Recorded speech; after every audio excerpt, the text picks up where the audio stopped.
É muito fácil ofender alguém hoje em dia.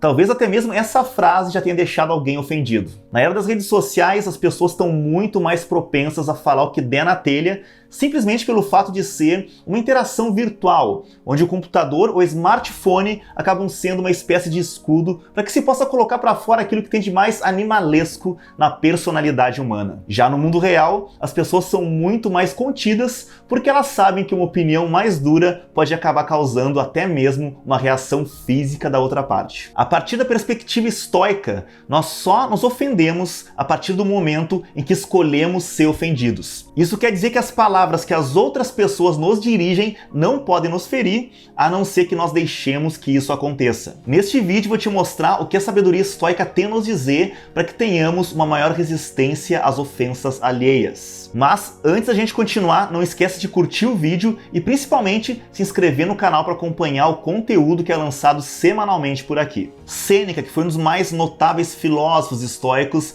se dedicou a entender a natureza dos insultos e o que leva o ser humano a se sentir ofendido. Os seus pensamentos sobre esse assunto estão reunidos na obra intitulada De Constantia Sapientes, que pode ser encontrada em português com o título Sobre a Firmeza do Sábio. Nesta obra, ele critica o seu amigo Sereno, que desejava que as pessoas no geral não deveriam ofender umas às outras. Segundo Sêneca, essa é uma ideia que está totalmente fora da realidade e, acima de tudo, fora do nosso controle. Ao invés disso, ele sugere que nós devemos aprender a não nos sentirmos ofendidos, o que é algo que nós podemos controlar.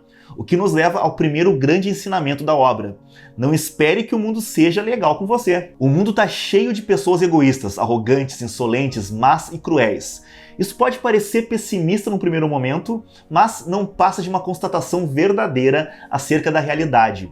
Nós não podemos esperar que as pessoas sejam legais conosco o tempo todo, porque elas não vão ser. Nós, seres humanos, possuímos uma enorme variedade de emoções e também desejos que vão da raiva até a felicidade. Da mesma forma, existem tantas opiniões quanto existem pessoas no mundo, incluindo, é claro, opiniões com as quais não concordamos. Resistir a isso é uma receita perfeita para a frustração, que vai fazer com que nos sintamos ofendidos o tempo todo por algo que é um mero produto da natureza. Exigir que o mundo não nos ofenda é inútil. Até mesmo porque é impossível que nós consigamos fazer com que 7 bilhões de seres humanos tenham a mesma perspectiva que a gente. Como Sêneca disse ao seu amigo Sereno, você expressa o desejo de que toda a raça humana seja inofensiva, o que dificilmente será. Agora, mesmo que a gente não possa exigir e muito menos garantir que as outras pessoas irão ser gentis conosco, isso também não significa que a gente tenha que tolerar ser maltratado pelos outros. Nós podemos impor barreiras, escolher não desperdiçar o nosso tempo,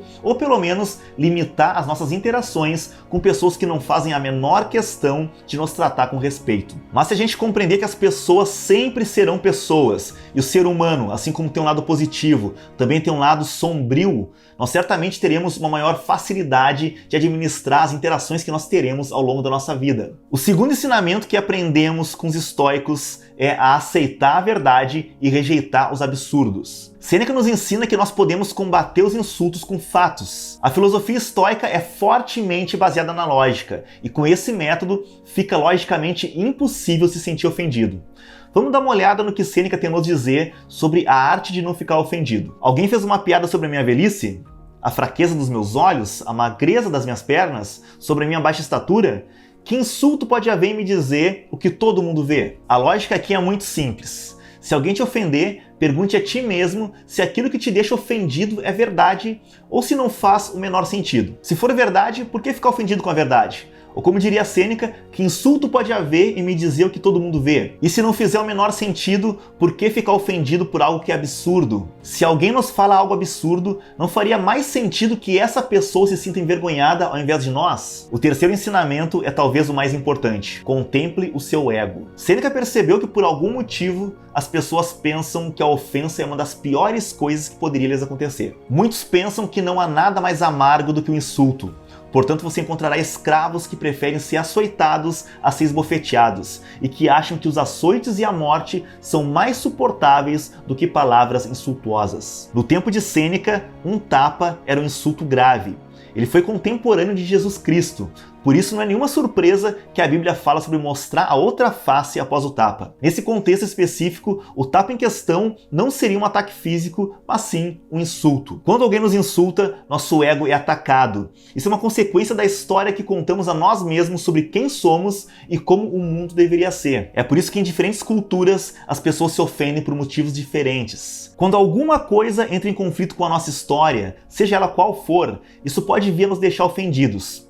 Para que possamos criar uma certa resistência às ofensas, podemos começar fazendo as seguintes perguntas. Por que estamos nos sentindo ofendidos? Qual é a causa dessa ofensa? Seria por causa de algo que aconteceu no passado? Ou seria por causa de alguma tendência ideológica? Ou será que eu fui condicionado culturalmente a me sentir ofendido por esse tipo de coisa? É uma demonstração de caráter notável o fato de sermos capazes de procurar as raízes das nossas emoções em nós mesmos, ao invés de sair procurando por culpados no mundo exterior. Nós somos os maiores responsáveis e, ao mesmo tempo, os maiores interessados pelo nosso bem-estar. O que as outras pessoas pensam sobre o mundo e sobre nós mesmos é problema delas. Pessoal, muita gente me pergunta como começar a estudar o estoicismo, qual livros comprar, quais os melhores autores. Geralmente eu recomendo os livros que foram importantes na minha jornada, mas eu percebi que faltava um material que realmente guiasse aqueles que queriam começar a entender melhor o pensamento estoico. Por isso, nos últimos meses, eu me dediquei a uma pesquisa profunda sobre a história, fundamentos, exercícios e o mais importante, sobre como implementar todo o pragmatismo e a riqueza de ideias do estoicismo no nosso dia a dia. O resultado de toda essa pesquisa está concentrado em Estoicismo, a Arte de Ser Inabalável, um livro digital que é a fonte de pesquisa ideal, não apenas para quem quer aprender os fundamentos do estoicismo, mas também para aqueles que querem aplicar esses ensinamentos de forma prática na sua vida e no seu cotidiano. Se tu quer ter acesso a esse conteúdo que, modéstia à parte, é uma das melhores fontes de estudo sobre estoicismo disponível, é só clicar no link aqui na descrição e começar os estudos agora mesmo. E também, se tu quer ter acesso a mais conteúdo sobre estoicismo todos os dias de graça, então não deixa de clicar nos links aqui na descrição para acompanhar meu trabalho nas demais redes sociais. E também já aproveita e clica no vídeo aqui do lado, que eu tenho certeza que vai acrescentar algo de positivo na tua jornada, porque afinal de contas, conhecimento é poder.